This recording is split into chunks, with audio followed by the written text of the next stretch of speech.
Bonsoir à tous. À l'Assemblée nationale, la conférence des présidents s'est réunie ce matin sous la présidence de Hamamadou, président de la dite institution, en vue d'examiner et modifier l'ordre du jour et le calendrier des travaux de la première session ordinaire au titre de l'année 2014, session dite session des lois.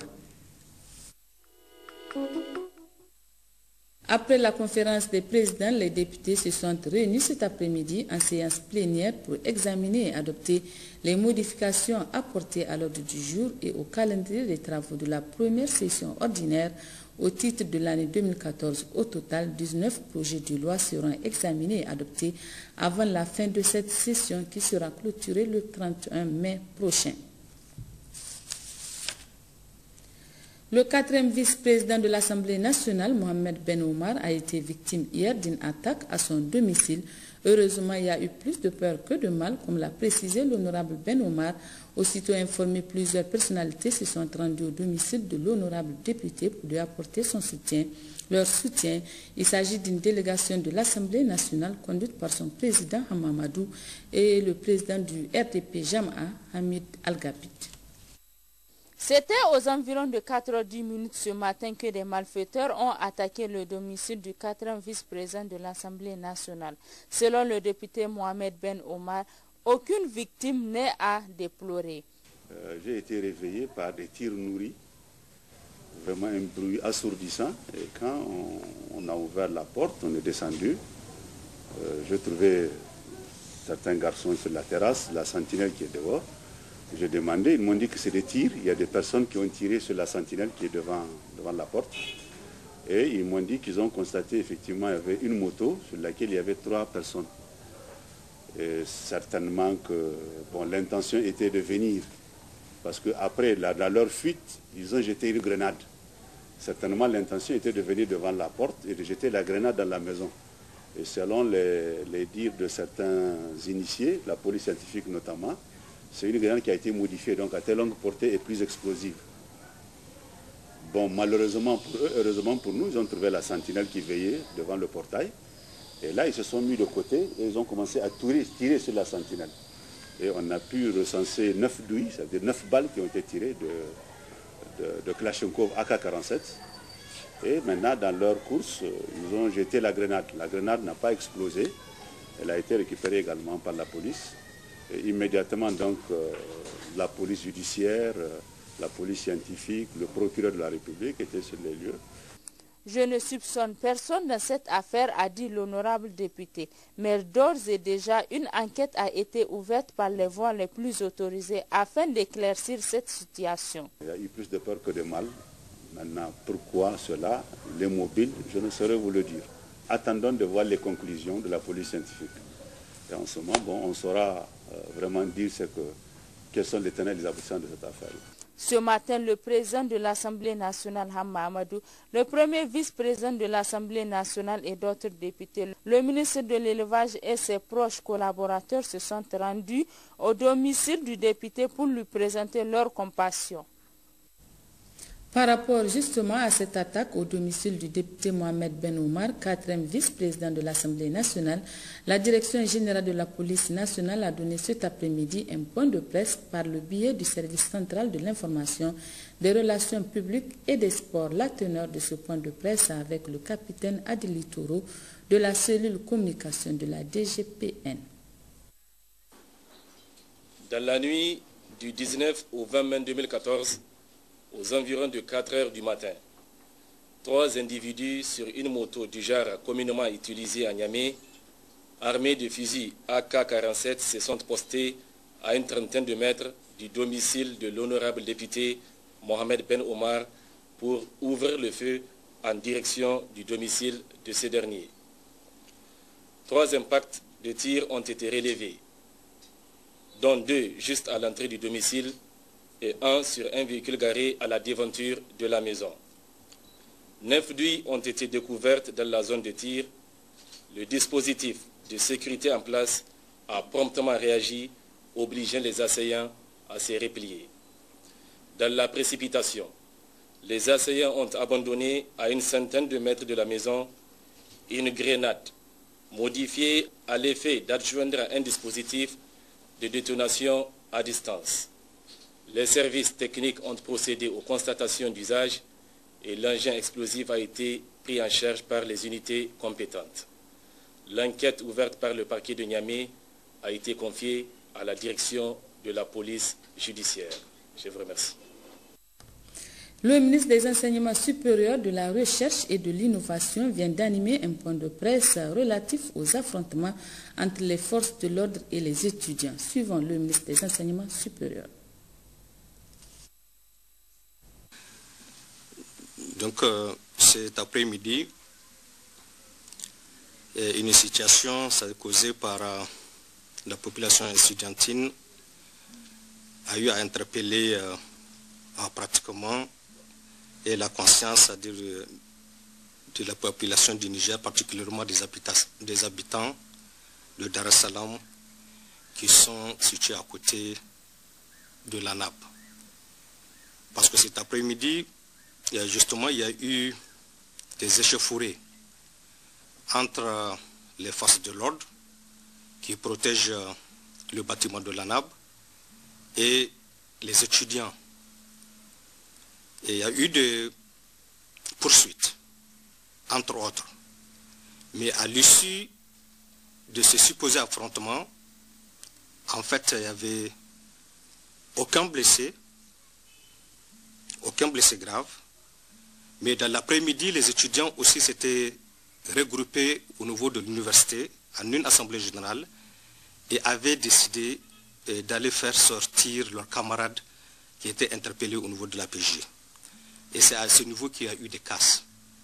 De véhicules officiels, le véhicule du ministre du Transport, le véhicule du ministre de l'Emploi ont été pratiquement saccagés. Effectivement, les étudiants s'étant réfugiés dans le siège de l'USN, forcément, on était obligé, c'est-à-dire de le faire déloger. Mais la situation n'est compréhensible que dans son contexte. Et il était question de paiement de l'aide sociale. Et jusqu'à ce matin, au vu du déroulement du processus de paiement, on n'avait enregistré aucun problème. Je dis bien aucun problème. Jusqu'à ce matin, entre le ministère de l'Enseignement supérieur, de la Recherche et de l'Innovation et la structure qui représente les étudiants, l'UNUN, il n'y avait aucun problème.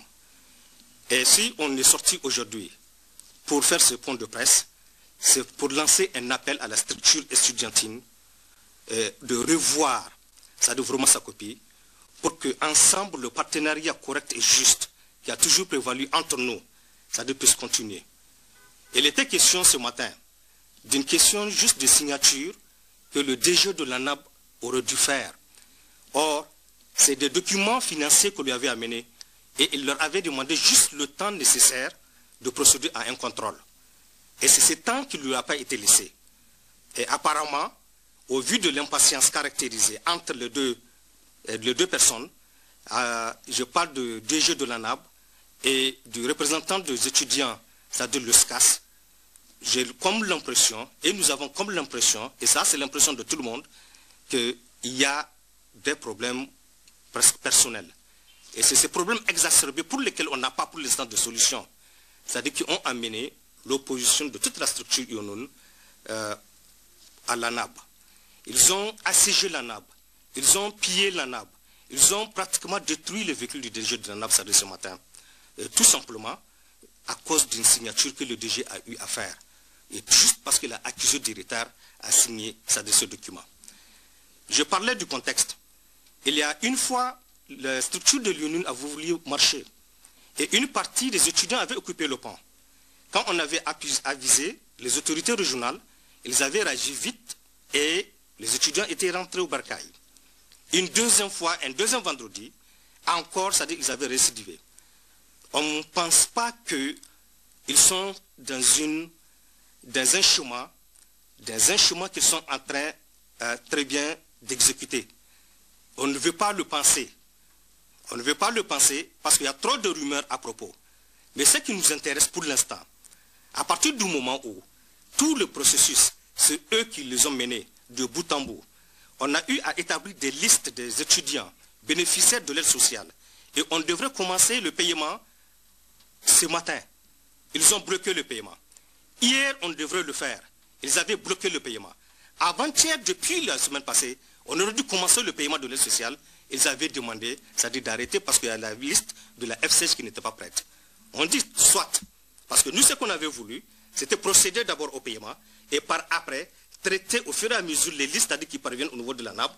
Et là, on n'accusera aucun retard dans le cadre du paiement, c'est-à-dire de l'aide sociale. Et on allait les payer, c'est-à-dire sans problème et à temps. Et c'était un convenu entre eux et nous. Quand curieusement, c'est-à-dire ce matin, c'est-à-dire tout était remis en cause. Ils étaient venus agressant, d'après le DG, le rapport qui nous est parvenu, c'est-à-dire la personnalité du DG, entre eux.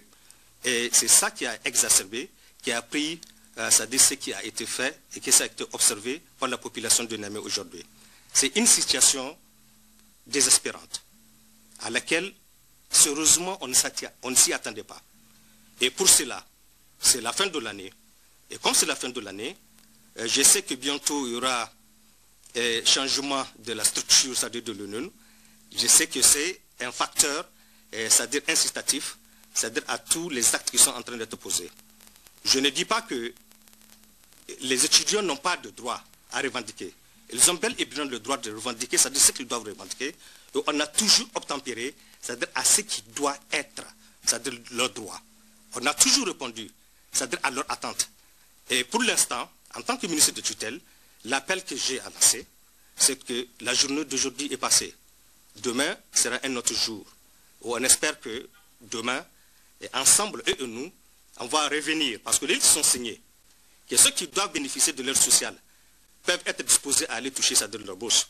Ceux qui doivent continuer à toucher leur bourse peuvent continuer à toucher leur bourse. On ne comprend pas pourquoi, c'est-à-dire autour de la bourse, il y a autant de polémiques, alors que pratiquement tout est fin prêt. L'argent est là, les listes sont là, c'est-à-dire pour être payées. On attend que les étudiants pour le faire. Et si pour une raison ou pour une autre, c'est-à-dire on nous fait attendre, et si pour une raison ou pour une autre, c'est-à-dire on prétend, on prend un pour prétexte, le minimum, c'est-à-dire des problèmes de personnes, c'est-à-dire pour l'interposer, et faire en telle sorte que ce paiement n'ait pas lieu, juste pour qu'après, on accuse certains de vouloir ne pas le faire. Moi, je crois que ce n'est pas juste. Donc, je lance un appel à la population estudiantine, c'est-à-dire de revoir vraiment ça de la copie et de reprendre le partenariat juste et correct qui a toujours prévalu entre nous. Suite de cette édition, efficience administrative et opérationnelle, c'est le thème d'un séminaire technique qui se tient depuis ce matin au Palais de Congrès de Niamey, organisé par l'Association internationale de la sécurité sociale en collaboration avec la Caisse nationale sociale. L'ouverture des travaux a été présidée par le ministre de l'Emploi, du Travail et de la Sécurité sociale en présence de plusieurs membres du gouvernement. Les détails avec Sen Soumaïl Ibrahim et Issoufou Suleiman. C'est le Niger que l'Association internationale de la sécurité sociale a choisi pour abriter ce séminaire technique en vue d'offrir un appui technique à ses membres, un choix réconfortant. Le présent séminaire, qui intervient 2 années après celui organisé du 27 au 28 mars 2012 à Ouagadougou au Burkina Faso, sur le thème de la bonne gouvernance, fera assurément date dans les annales de l'AISS à raison de la pertinence et de l'importance du thème retenu dans l'exercice par nos institutions des responsabilités inhérentes à leur mission de protection et de promotion sociale, car il place la bonne gouvernance au cœur des efforts qu'elles doivent déployer pour parvenir à l'excellence dans l'exécution des missions qui leur ont été assignées. L'efficience administrative et opérationnelle comme thème de ce séminaire est un choix justifié face aux chiffres. Un état des lieux en Afrique subsaharienne fait ressortir des taux de couverture qui varient de 10 à 15% de nos populations. Ces faibles taux et les attentes justifiées de nos populations doivent nous amener à réfléchir et faire des propositions concrètes. Un thème qualifié de pertinent par le ministre de la Sécurité sociale qui inaugurait les travaux. Ce séminaire, de par la pertinence de son thème, vise à offrir un appui technique aux organismes de sécurité sociale membres de l'AISS afin de les aider à améliorer leurs performances en matière de gestion administrative et opérationnelle et à promouvoir une culture de l'excellence dans toutes les activités concourant à la réalisation de leur mission. Le séminaire de Niamey concrétise ainsi l'engagement de l'Association internationale de la sécurité sociale à développer et à promouvoir des pratiques de bonne gouvernance au sein des organismes de sécurité sociale. Parlons élevage dans ce journal. Le ministre de l'élevage, Mohamed El Hadj Ousmane, a procédé ce matin à Niamey à l'ouverture de la réunion du cadre de concertation des acteurs du secteur de l'élevage relevant de son département ministériel. Compte rendu Guy Mathieu-Tia et Hadiz Hamidi. Ce cadre de concertation est une plateforme d'échange entre les acteurs du secteur de l'élevage, une occasion pour le représentant de la coopération technique belge, chef de file du secteur de l'élevage, de se réjouir des résultats de la stratégie de développement durable de l'élevage. Nous allons en plus aujourd'hui partager les résultats de l'évaluation de la campagne de vaccination 2013 et 2014. Et nous allons aussi examiner les situations de la campagne pastorale 2013. Le ministre de l'élevage a quant à lui affirmé que l'élevage représente 11% du produit intérieur brut avant d'évoquer les réalisations de son département ministériel. Il s'agit d'actions innovantes et porteuses qui sont relatives, entre autres, à l'approvisionnement régulier des éleveurs en aliments bétail, vente à prime subventionnée, la création et la réhabilitation de points d'eau pastoraux, la vaccination gratuite du cheptel contre les principales maladies, la distribution des kits petits élevages aux ménages vulnérables, le développement des cultures fourragères, l'appui à l'installation des fermes modernes, pour ne citer que cela. On peut retenir la mise en place de plus de 44 000 tonnes d'aliments bétail, plus de 77 000 blocs multinutritionnels, 217 broyeurs et plus de 13 000 kits ménages. La réalisation de plus de 100 puits pastoraux et 35 stations de pompage, la réhabilitation de 85 puits et 16 stations de pompage, l'organisation, je disais, des campagnes gratuites de vaccination qui ont permis de porter le taux de couverture vaccinale à plus de 115% pour les bovins et les petits ruminants et 50% pour les camélins. La construction de 34 marchés à bétail et la réalisation de 23 autres, de 3 abattoirs semi-modernes, 4 abattoirs de capacité moderne et 28 aires d'abattage. Le ministre a enfin évoqué le recrutement de 400 agents dans le secteur de l'élevage et 200 auxiliaires sont en instance de recrutement.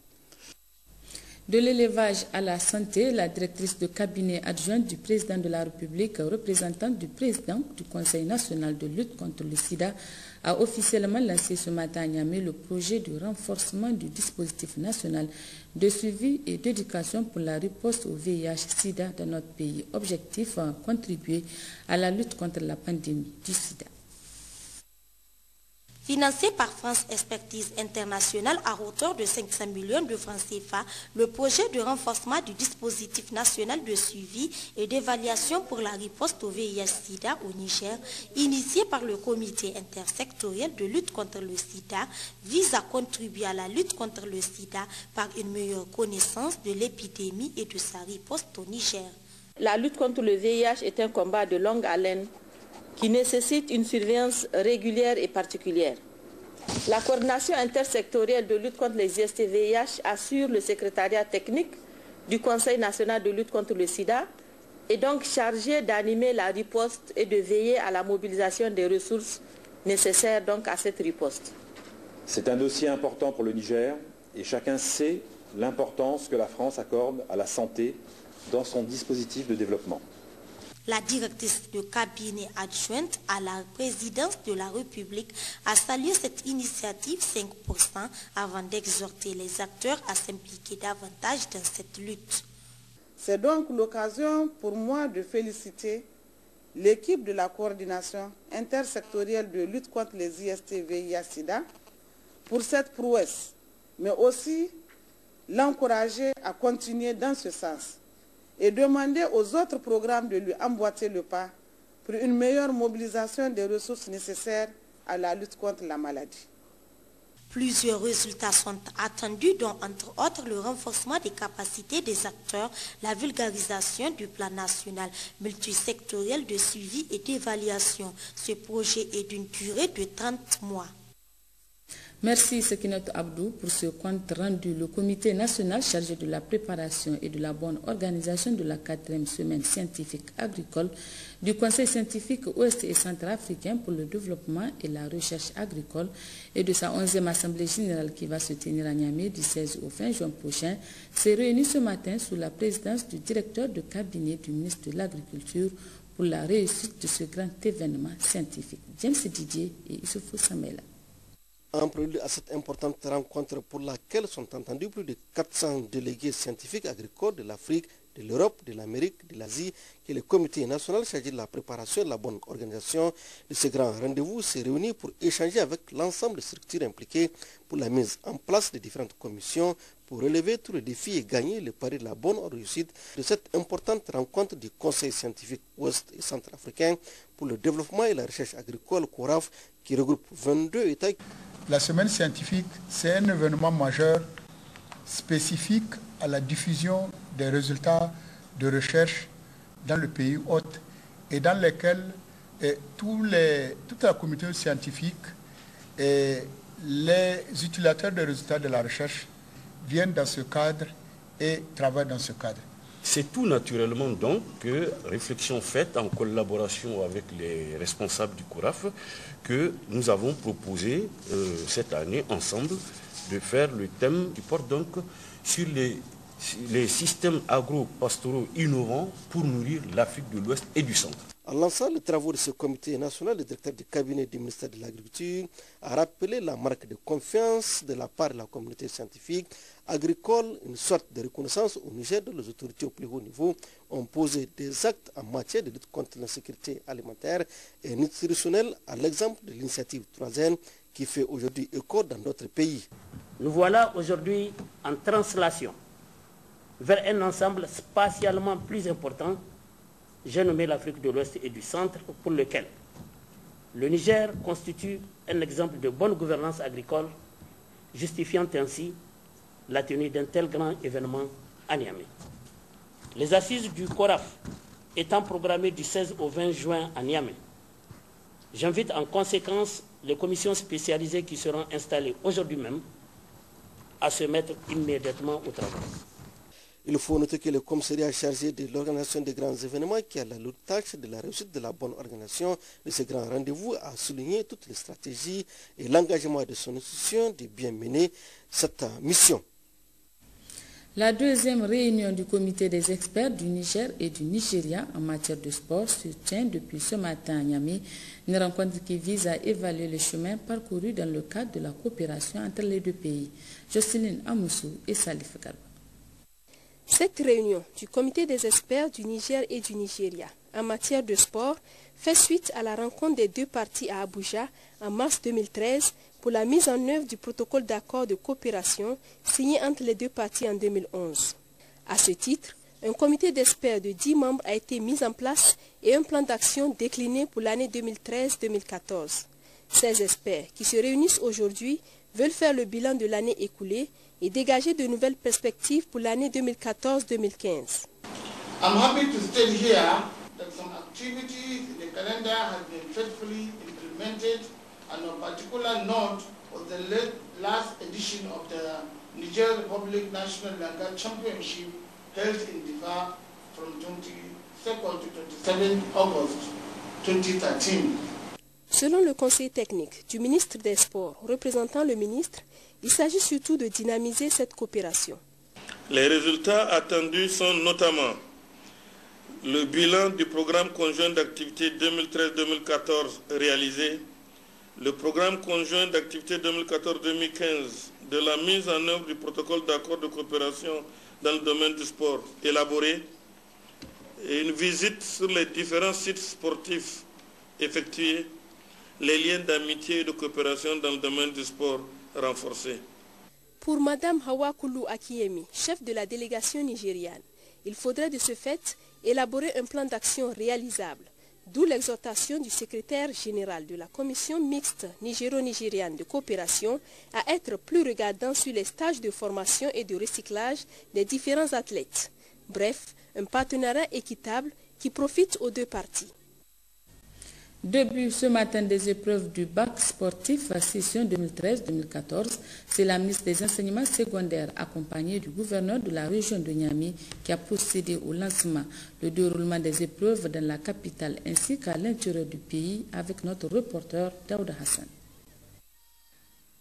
Ils sont plus de 24 000 candidats sur toute l'étendue du territoire national à se présenter sur leurs lieux de compétition respectifs. Saut en hauteur, saut en longueur, gymnastique, vitesse, lancer de poids sont entre autres les épreuves que les différents candidats doivent subir tout au long de cette activité sportive. L'occasion pour la ministre des Enseignements secondaires d'encourager les différents candidats. L'épreuve du bac sportif, nous avons encouragé, n'est-ce pas, les professeurs qui sont avec eux, mais aussi encourager les élèves.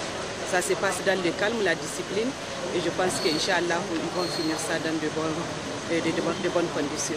Des dispositifs de sécurité et de santé ont été mis à la disposition des différents candidats. Rappelons que dans les autres régions du pays, les candidats ont bénéficié de l'encadrement et l'appui des autorités régionales en charge de la question. Aussi, cette activité sportive durera une semaine.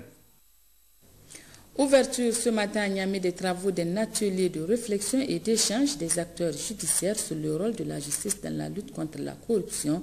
Cet atelier organisé par la Halcia vise à amener ces acteurs à échanger sur le fonctionnement de la justice. Sani Soufou et Moudanchirou Ouma Jamila.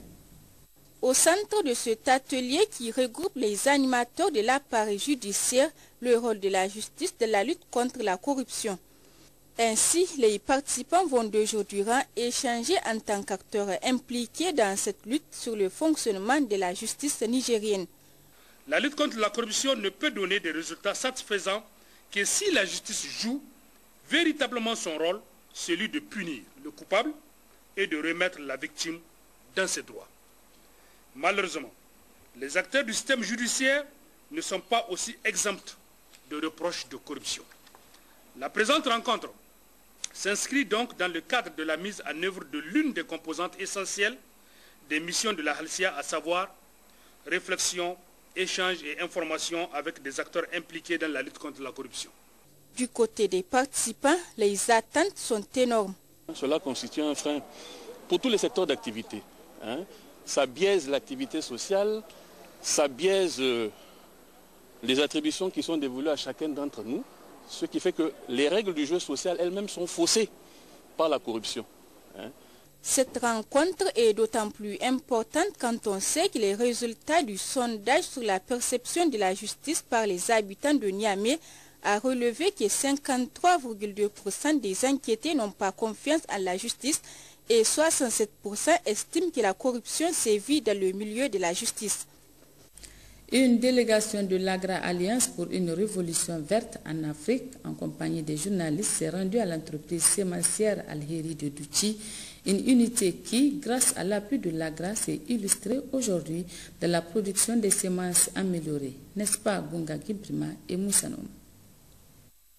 Mettre à la disposition des producteurs de semences améliorées de qualité un véritable challenge pour Agra Alliance pour une révolution verte en Afrique, qui intervient au Niger depuis 2008 en appuyant les acteurs agricoles, notamment les producteurs et les opérateurs privés, à l'instar de l'entreprise sémencière Alheri, basée à Dogondouchi. La particularité de nos semences, c'est des semences qui ont été sélectionnées.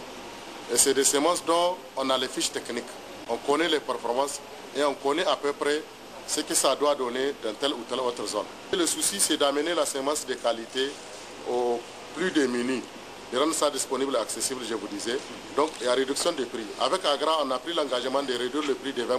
Des producteurs désormais aptes à affronter les caprices du climat grâce aux semences mises à leur disposition et des facilités accordées par Alheri, qui obéit ainsi à un certain nombre de principes qui sous-tendent l'Alliance pour une révolution verte en Afrique Agra.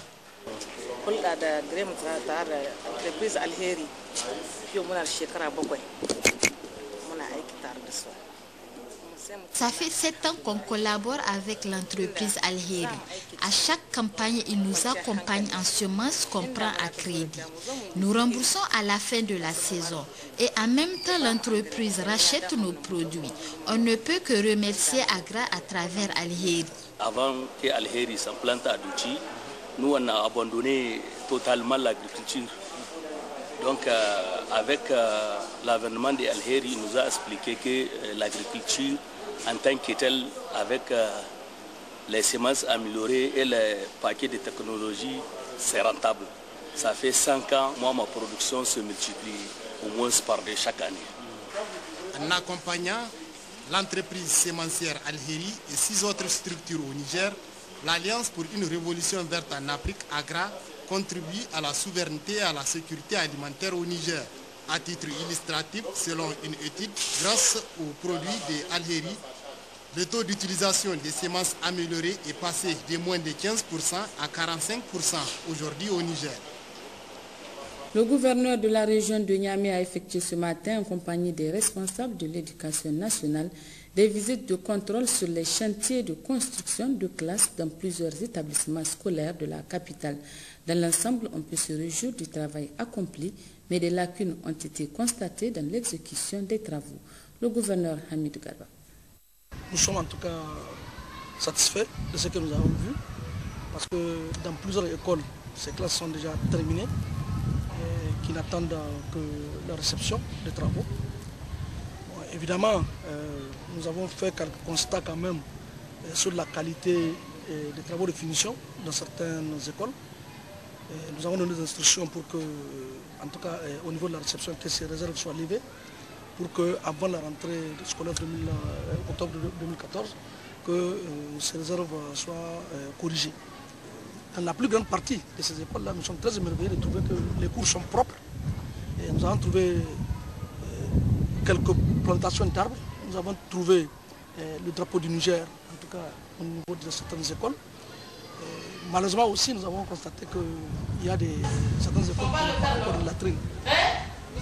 Tout ça là, vous savez, nous avons essayé d'interpeller les directeurs qui sont les premiers responsables de l'établissement pour avoir de l'initiative à leur niveau. Et pour nous, déjà nous nous mettons dans la disposition de préparer la rentrée scolaire d'octobre 2014, puisque 2013 va terminer. Au niveau des écoles, en tout cas primaires, je peux, sans risque de me tromper, dire que très bientôt, nous allons dire bye bye, en tout cas aux classes payantes. Direction Agadez pour signaler la cérémonie d'inauguration de la toute première agence de Asusu SA lundi après-midi dans la capitale de l'Aïr. La cérémonie présidée par le gouverneur de la région, le colonel-major Garba Mekido, s'est déroulée en présence de la directrice générale de la dite agence Reki Moussa Hassan Nassour Nakakale et Moussa Efalay. Situé sur la route de Tawa, Asusu SA vient d'ouvrir son premier guichet lundi après-midi à Agadez. La mobilisation immense de la population à cette cérémonie témoigne de leur adhésion massive à Asusu SA. Dans son mot de bienvenue, le maire adjoint de la commune urbaine d'Agadez a invité les populations à ouvrir des comptes afin de bénéficier des avantages de Asusu SA. Face à une telle mobilisation, la directrice générale de Asusu SA, Reki Moussa Hassan, se réjouit de se retrouver dans la légendaire cité de l'Aïr. Asusu SA œuvre depuis sa création à l'autonomisation économique des femmes rurales et à l'offre de services financiers inclusifs aux populations à faible revenu. Avec 42 agences de plein exercice, Asusu SA se place aujourd'hui comme le plus vaste réseau financier au Niger.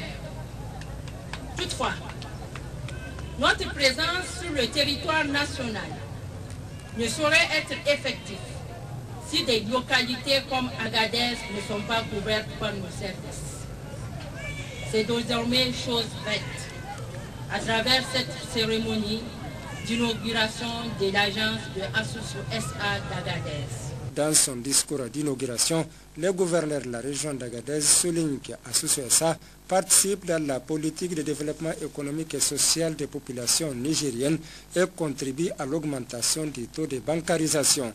Ceci cadre parfaitement à poursuivre le colonel-major Garba Mekido avec le programme de développement économique et social PDS initié par le gouvernement de la 7e République sous l'impulsion de son Excellence Alhaji Issoufou Mahamadou, président de la République, chef de l'État, et son Premier ministre Birji Rafini. Autre temps fort de cette cérémonie, la coupure du ruban du siège de Asusu SA Agadez, la remise des prix à la directrice générale de Asusu SA, et la visite guidée des locaux de l'agence d'Agadez, suivie de l'ouverture du premier compte. Agadez toujours, la SONIDEP vient de faire un don de fournitures scolaires à l'école aéroport de la commune urbaine d'Agadez. La cérémonie a été présidée par le deuxième vice-maire de la commune urbaine d'Agadez, Ahmed Koussa. Résumé, Moussa Efalay et Mariko Abdraman. La remise de ces matériels par la SONIDEP s'inscrit dans le cadre de ses actions sociétales.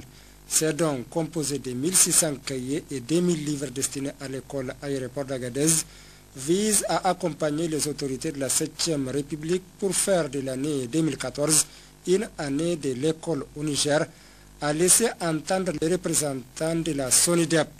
L'école en question est créée en 1980 et compte aujourd'hui 773 élèves, dont 367 filles. Ces élèves sont encadrés par 16 enseignants répartis dans 15 classes. La directrice de l'établissement se réjouit des efforts fournis par l'État et ses partenaires. Au nom de ses collègues enseignants, Mme Maman Rakia a adressé ses sincères remerciements à la SONIDEP pour ce geste d'une utilité certaine. Prenant tour à tour la parole, les deuxièmes vice-maires de la commune urbaine d'Agadez, Ahmed Koussa, et les parents d'élèves ont remercié les autorités nigériennes et la SONIDEP. Ahmed Koussa dira que ces dons cadrent parfaitement avec les programmes de renaissance du Niger. Adamou Diori, chef cellule communication SONIDEP, explique. Ce don se situe dans le cadre des actions sociales de la SONIDEP, qui n'est pas à son coup d'essai. Donc, la SONIDEP a toujours aidé, en fait, surtout le cadre scolaire, pas seulement le cadre scolaire, dans l'espoir de voir une très bonne formation des élèves nigériens. Parce que c'est les jeunes d'aujourd'hui qui seront les responsables de demain. Donc c'est dans ce cadre que se situe cette aide de SONIDEP, ce don de SONIDEP, pour aider l'État, accompagner les autorités, afin donc d'une éducation parfaite au niveau de nos écoles. Ce que je souhaiterais, comme l'a dit M. le maire, c'est en fait que ce soit utilisé à bon escient, afin que ça puisse profiter à cette jeunesse qui est aujourd'hui devant nous. Lancement officiel hier à Agadez des activités du projet d'appui au relèvement et à l'intégration sociale et économique des jeunes de la dite région. Cet atelier d'information et de concertation avec les autorités administratives et décentralisées est organisé par l'ONG Karkara en collaboration avec la haute autorité à la consolidation de la paix, Hachim Mohamed et Nassir Nakakal. Après le mot de bienvenue du premier maire adjoint de la commune urbaine d'Agadez, Boubacar Ajouar, suivi du discours de l'honorable sultan de l'Aïr, Oumarou Ibrahim Oumarou, les représentants du président du conseil régional, M. Hamiden Abdussalam, a pris la parole pour indiquer que cet ambitieux programme financé par l'Union européenne et exécuté par l'ONG Karkara de la région d'Agadez s'inscrit dans une réponse intermédiaire de l'instrument de stabilité phase 2 pour une durée de 18 mois sous la maîtrise d'ouvrage de la haute autorité à la consolidation de la paix. Quant au secrétaire exécutif de l'ONG Karkara, il a de prime abord précisé que ce projet vise essentiellement les jeunes, hommes et femmes âgés de 18 à 35 ans, avec comme objectif la création de plusieurs milliers d'emplois temporaires et des opportunités pour la création d'emplois permanents à travers des AGR et les IMO. Ainsi a-t-il notifié au cours de 18 mois, Karkara compte injecter plus d'un demi-milliard de francs CFA à travers ce projet au profit des jeunes. Selon le plan de décaissement, 176 millions serviront à financer les AGR.